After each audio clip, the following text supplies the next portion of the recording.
Razavan for FightHype.com with me. I've got leading promoter of the UK. Is that an alright title, Ed? It was good until you said UK. You should have said world. Apologise. But other than that, Eddie Hearn, how are we?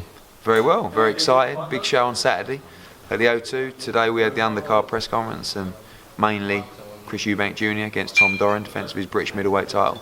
And of course, I think one of the fights of the year so far, George Groves against Martin Murray. There's a lot going on the stage. We had Dylan White on the far corner, couldn't stop laughing. Yeah. We had Chris Eubank Sr passing you notes. Yeah. We then had Chris Sr go off with Dave. Yeah. Then go off with Connor. Yeah. Then in the corridor he went off with Dave again. Did he? I didn't see that bit. Yeah. I captured a bit on Did my you? Well phone. done, yeah. And then he was out with you for a while as well. Yeah, no, yeah. Do you just want to break it down and tell me what happened? I don't know. I mean, part of it is bravado, part of it is...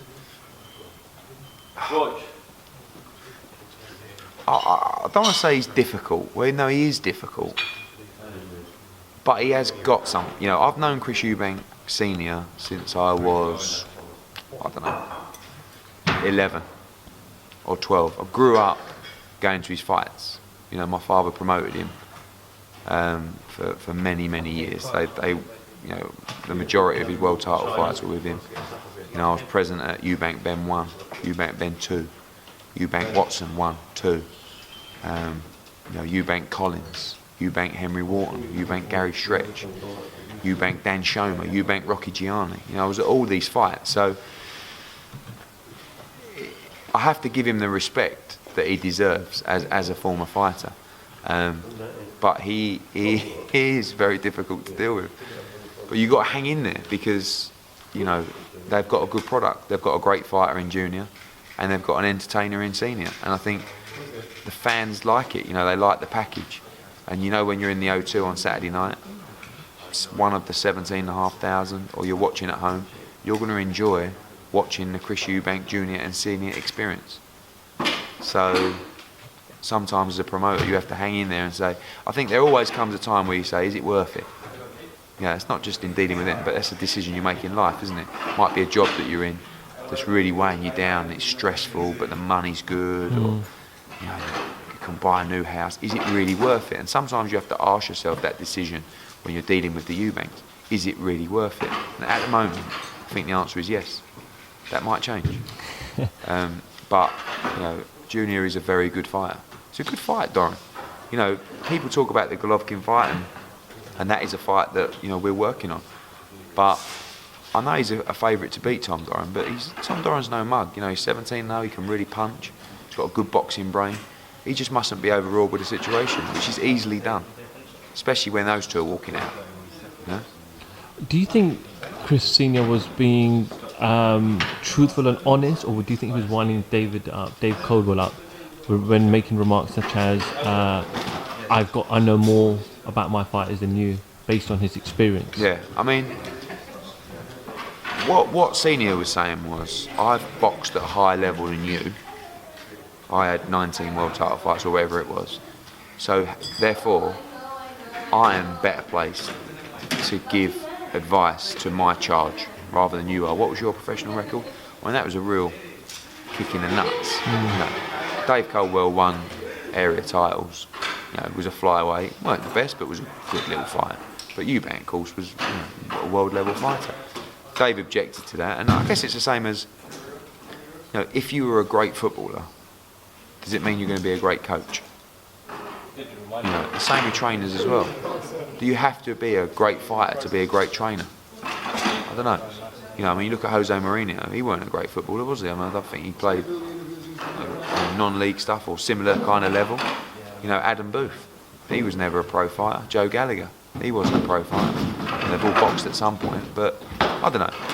He's got a point as well. I think there are certain things that he could tell his son, having been through what he's been through, that Dave couldn't, because he hasn't been through that. But it doesn't necessarily mean he's a better trainer or manager than Dave is. You know? I don't know. And then Conor Benn, you know, that was like... It would have been fun to have Nigel here at the time. Yeah, well, I think he would have all gone off, to be honest with you. But Conor, you know, one thing I like about Conor is, and a lot of the viewers probably don't understand, is that this is a young man whose family's on the other side of the world, and he's here making his way in the sport. And what Eubank was saying was, your dad should be here. But their attitude is completely different. Their attitude is, it's up to you, son. You want to do this, you make it on your own way. And I guess there's arguments to both sides of the story. I think there is a benefit to having your father and your mentor around. And there's also a benefit of going your own way, doing it on your own, you know. So, I don't know. But fair play to Conor. I mean, he was straight up there, wasn't he? Oh, you know, yeah. and it would have been easy for a young man to sit there in sort of and just take it in and let it pass you by. But he wasn't having any of it straight away. And he was probably right. So, you know, it was entertaining. Lots to talk about. And then after the press conference, Senior came up to me and said, "Was that okay?" And I was like, yeah, I guess so. You know. Eddie, I spoke to you a couple of months ago, and we spoke about Lee Selby, James Miguel. You know, you're promoting them in the UK, but they're lining themselves with Al Heyman, and you didn't have as much control as you previously did. With Chris Jr., I know you mentioned with Sky Sports, I was reading an article a couple of days ago that within 7 days you would know. Yeah. Would you make that fight? I know you're being pushed by Senior, Yeah. but is Junior ready for that? Listen, at the end of the day, I can only do what, or provide the opportunities to the fighters that they wish to take. When we re-signed Chris Eubank Jr., the message was clear: make the Golovkin fight. I'm now in a position where I believe I can make that fight. So if you really want it, you can take that fight. Now, it's a huge gamble, huge gamble. It could be calculated. There's a lot of money on the table for that fight, but it's a very dangerous fight. They believe they can win that fight. I believe it will be certainly Golovkin's toughest fight yet. Can he win? It's a very, very tough fight. But yes, I'm up for making that fight. My job is to make the fights that my fighters and their team want, and if it happens to involve a huge amount of money, which that does, then fantastic. 7 days is the time period where that fight will have to get made, otherwise Golovkin's team will move on. And that fight looking like it's going to take place in the UK?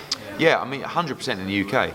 The issue we've got at the moment is we're balancing up. We've got Kell Brook against Jesse Vargas. Is that confirmed date now? No, the fixtures were out today from Sheffield. And then we've got Eubank Golovkin. So it's, you know, both are looking to go around September time. So it's just a case of what can we do to make sure they both happen. Because it'd be wonderful if they both happen. You've got Crawler and Linares. Crawler Linares is September the 24th as well. So the September, the first month, and Bellew could defend his title on September 10th as well. So, you know, it's a great time for British boxing, but with success and with the amount of champions that we have, does bring a jam-packed schedule. Absolutely. And everybody wanting to get out.